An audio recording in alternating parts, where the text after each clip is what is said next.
مرکز 5 باپ اور اس کی پہلی آیت سے خداوند کے حضور تلاوت کریں گے۔ اور وہ جھیل کے پار گریاسینیوں کے علاقہ میں پہنچے، اور جب وہ کشتی سے اترا تو فی الفور ایک آدمی جس میں ناپاک روح تھی قبروں سے نکل کر اس سے ملا۔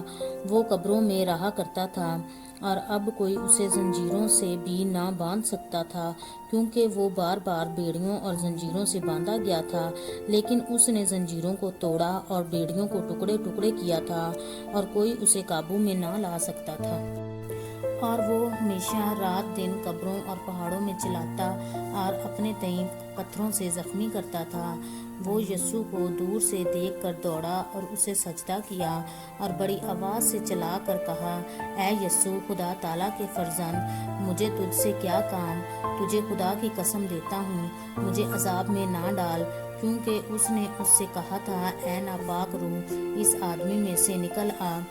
پھر اس نے اس سے پوچھا، تیرا نام کیا ہے؟ اس نے اس سے کہا، میرا نام لشکر ہے، کیونکہ ہم بہت ہیں۔ پھر اس نے اس کی بہت منت کی کہ ہمیں اس علاقہ سے باہر نہ بھیج۔ اور وہاں پہاڑ پر سوروں کا ایک بڑا غول چر رہا تھا۔ پس انہوں نے اس کی منت کر کے کہا کہ ہم کو ان سوروں میں بھیج دے تاکہ ہم ان میں داخل ہوں۔ پس اس نے ان کو اجازت دی، اور ناپاک روحیں نکل کر سوروں میں داخل ہو گئیں، اور وہ غول جو کوئی 2000 کا تھا کڑاکڑے پر سے جھپٹ کر جھیل میں جا پڑا اور جھیل میں ڈوب مرا۔ اور ان کے چرانے والوں نے بھاگ کر شہر اور دیہات میں خبر پہنچائی۔ پس لوگ یہ ماجرا دیکھنے کو نکل کر یسوع کے پاس آئے، اور جس میں بدروحیں یعنی بدروحوں کا لشکر تھا اس کو بیٹھے اور کپڑے پہنے اور ہوش میں دیکھ کر ڈر گئے۔ اور دیکھنے والوں نے اس کا حال جس میں بدروحیں تھیں اور سوروں کا ماجرا ان سے بیان کیا۔ وہ اس کی منت کرنے لگے کہ ہماری سرحد سے چلا جا۔ اور جب وہ کشتی میں داخل ہونے لگا تو جس میں بدروحیں تھیں اس نے اس کی منت کی کہ میں تیرے ساتھ رہوں، لیکن اس نے اسے اجازت نہ دی، بلکہ اس سے کہا کہ اپنے لوگوں کے پاس اپنے گھر جا اور ان کو خبر دے کہ خداوند نے تیرے لیے کیسے بڑے کام کیے اور تجھ پر رحم کیا۔ وہ گیا اور دکپلس میں اس بات کا چرچا کرنے لگا کہ یسوع نے اس کے لیے کیسے بڑے کام کیے، اور سب لوگ تعجب کرتے تھے۔ جب یسوع پھر کشتی میں پار گیا تو بڑی بھیڑ اس کے پاس جمع ہوئی، اور وہ جھیل کے کنارے تھا۔ اور عبادت خانہ کے سرداروں میں سے ایک شخص یائر نام آیا اور اسے دیکھ کر اس کے قدموں پر گرا، اور یہ کہہ کر اس کی بہت منت کی کہ میری چھوٹی بیٹی مرنے کو ہے، تو آ کر اپنے ہاتھ اس پر رکھ تاکہ وہ اچھی ہو جائے اور زندہ رہے۔ پس وہ اس کے ساتھ چلا، اور بہت سے لوگ اس کے پیچھے ہو لیے اور اس پر گرے پڑتے تھے۔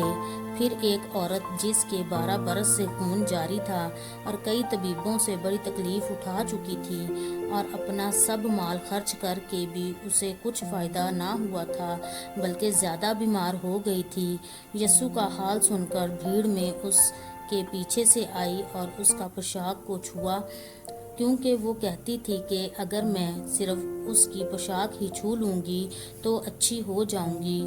اور فی الفور اس کا خون بہنا بند ہو گیا، اور اس نے اپنے بدن میں معلوم کیا کہ میں نے اس بیماری سے شفا پائی۔ یسوع نے فی الفور اپنے میں معلوم کر کے کہ مجھ میں سے قوت نکلی، اس بھیڑ میں پیچھے مڑ کر کہا، کس نے میری پوشاک چھوئی؟ اس کے شاگردوں نے اس سے کہا، تو دیکھتا ہے کہ بھیڑ تجھ پر گڑی پڑتی ہے، پھر تو کہتا ہے مجھے کس نے چھوا؟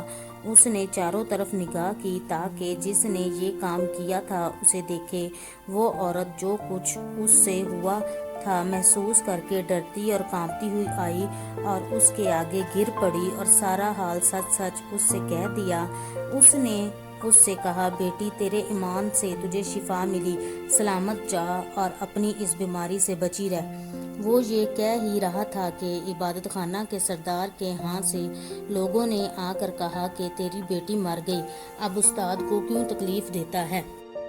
جو بات وہ کہہ رہے تھے اس پر یسوع نے توجہ نہ کر کے عبادت خانہ کے سردار سے کہا، خوف نہ کر، فقط اعتقاد رکھ۔ پھر اس نے پطرس اور یعقوب کے بھائی یوحنا کے سوا اور کسی کو اپنے ساتھ چلنے کی اجازت نہ دی۔ اور وہ عبادت خانہ کے سردار کے گھر میں آئے اور اس نے دیکھا کہ ہلڑ ہو رہا ہے اور لوگ بہت رو پیٹ رہے ہیں، اور اندر جا کر ان سے کہا تم کیوں ہول مچاتے اور روتے ہو؟ لڑکی مر نہیں گئی بلکہ سوتی ہے۔ وہ اس پر ہنسنے لگے، لیکن وہ سب کو نکال کر لڑکی کے ماں باپ کو اور اپنے ساتھیوں کو لے کر جہاں لڑکی پڑی تھی اندر گیا اور لڑکی کا ہاتھ پکڑ کر اس سے کہا تلیتا کومی، جس کا ترجمہ ہے اے لڑکی میں تجھ سے کہتا ہوں اٹھ۔ وہ لڑکی فی الفور اٹھ کر چلنے پھرنے لگی کیونکہ وہ 12 برس کی تھی۔ اس پر لوگ بہت ہی حیران ہوئے۔ پھر اس نے ان کو تاکید سے حکم دیا کہ یہ کوئی اور نہ جانے، اور فرمایا کہ لڑکی کو کچھ کھانے کو دیا جائے۔ پاک کلام کے پڑھے سنے سمجھے جانے پر خدا کی خاص برکت ہو، آمین۔